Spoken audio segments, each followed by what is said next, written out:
Praise the Lord. I think मैं live हो चुकी हूँ। मैं श्री की जीवित हजूरी में आपका वेलकम है।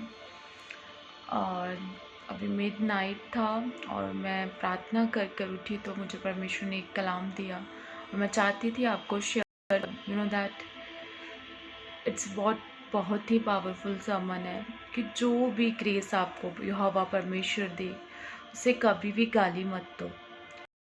अब आप बोलोगे कि ये कैसा सरमन है कि क्या कोई ग्रेस को गाली देता है? हाँ, देता है।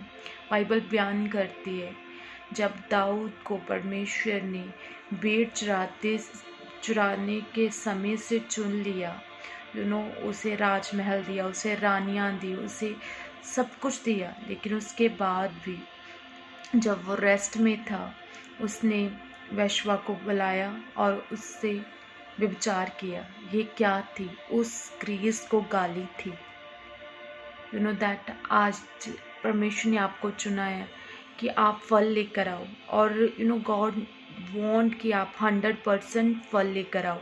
पर कुछ मिस्टेक्स, कुछ खामियां जो हमें 100% फल लाने से रोकती है, हमें उन खामियों को पहचानना है। दैट अगर आपको लगता होगा कि अगर इंसान है, इंसान से गलती हो जाती है, तो अगर आप गलती को बोओगे तो गलती को काटने भी वाले हो ना।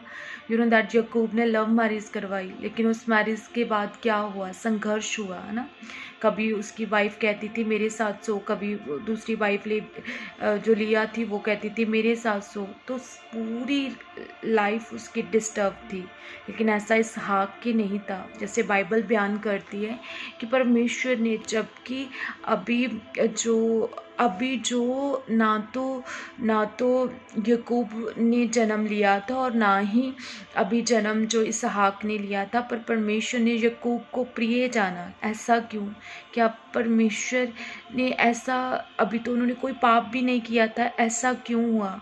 वो इसलिए हुआ ताकि कि हम लोग ये समझें दैट परमेश्वर ने वो संपूर्ण ज्ञान के तहत, गॉड नोज आने वाले दिन में क्या करने वाले हो। दैट अगर आपकी बुलाहट बड़ी है तो शैतान आपको मिस्टेक करवा के गिराना चाहता है। दैट परमेश्वर की हवा और जो आदम था हमेशा परमेश्वर की प्रेजेंस में रहते थे ना। तो क्या हुआ? तो रीज़न क्या था? रीज़न यही था कि डेविल उन्हें गिराना चाहता था, इसीलिए मिस्टेक करवाई। तो अगर आप स्पिरिचुअल जानो, आपके इर्द गिर्द क्या घट रहा है, तो उससे आप समझ लोगे कि ये इन्फ्लुएंस मुझे कहाँ लेकर जा रहा है और ये इन्फ्लुएंस मुझे कहाँ लेकर जा रहा है। और मैं आपको बताती हूँ, जिन पर यहोवा परमेश्वर का अनुग्रह हो जाता है, डेविल की कोई चाल नहीं उसे गिरा पाई। चाहे दाऊद ने व्यभिचार किया था, लेकिन जो अनुग्रह दाऊद पर था उसी अनुग्रह के द्वारा वो फिर से राजा बना। दैट आपको पता है अबशालोम के कारण उसे राजद्रोह जब हुआ था तो उसे भागना पड़ेगा था, लेकिन जो अनुग्रह दाऊद पर हुआ था वो फिर से राज्य करने पाया। जिन पर यहोवा की कॉलिंग है, ऐसा नहीं था कि उसे पनिशमेंट नहीं मिली, पनिशमेंट तो मिली, पर मैं यहाँ पर बात अनुग्रह की करना चाहती हूँ। जो ग्रेस आज आपको मिली हुई है उसका थैंक्स करो। और आज मैं थैंकफुल हुई कि परमेश्वर, बहुत जन है कि जो नाइट को प्रेयर नहीं कर पाते, लेकिन यहोवा परमेश्वर आपका अनुग्रह है कि मैं प्रार्थना कर पाती हूँ। बहुत जन है जो तेरे में, जिनकी विश है कि हाँ परमेश्वर हम तेरे लिए इस्तेमाल हों, लेकिन मैं धन्यवाद करती हूँ कि परमेश्वर मैं यूज़ हो रही हूँ। और मैं जानती हूँ अभी से अगर मैं फेथफुलनेस में हूँ, मैं थैंकफुल हूँ, तो मेरा आने वाला ग्रेट है। इन द सेम मैनर आपकी लाइफ है। अगर आप जान लो कि रियली दैट परमेश्वर अपने संपूर्ण ज्ञान से जानता आपके स्टेप क्या होंगे। परमेश्वर को ये पता था, चाहे जॉन ने जुना जैसे पंजाबी में बोलते हैं, जोना जो था वो भविष्यद्वक्ता था। परमेश्वर ने उससे बोला था कि तू ये काम करेगा, और उसने मना भी कर दिया, लेकिन परमेश्वर का अनुग्रह उससे हटा नहीं। इसीलिए परमेश्वर ने क्या किया, परमेश्वर ने फिर से उससे वो काम लिया। आज परमेश्वर चाहता आप 100% फल लेकर आए। मैटर नहीं करता कौन सी सिचुएशन को लेकर आकर डेवल आपको गिराना चाहता, मैटर ये करता है कि आप उस अनुग्रह को गाली मत दो।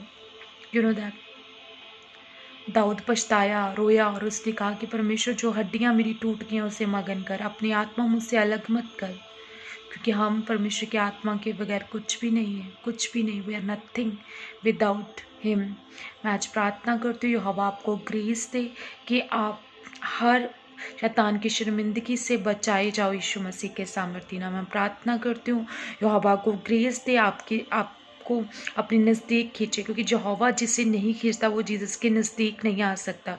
यहोवा आपको खींचे यीशु मसीह के नज़दीक आने के लिए, इन जीसस नेम, आमीन। I love you all the time, Lord and dear people. You know that आपसे यहोवा परमेश्वर इतना प्रेम करते हैं कि हम नबियों पर अपना कलाम भेज कर आप लोगों को अपनी बात को बताना चाहते हैं कि ये बच्चे, मैं आपके विषय में ये सोचता हूँ। तो आई नो दैट कोई तो है जिससे परमेश्वर बात कर रहा है, जिससे बात कर रहा है, और ये वचन सुनने के बाद उसकी लाइफ ब्लेस्ड होने जा रही है, इन जीसस नेम।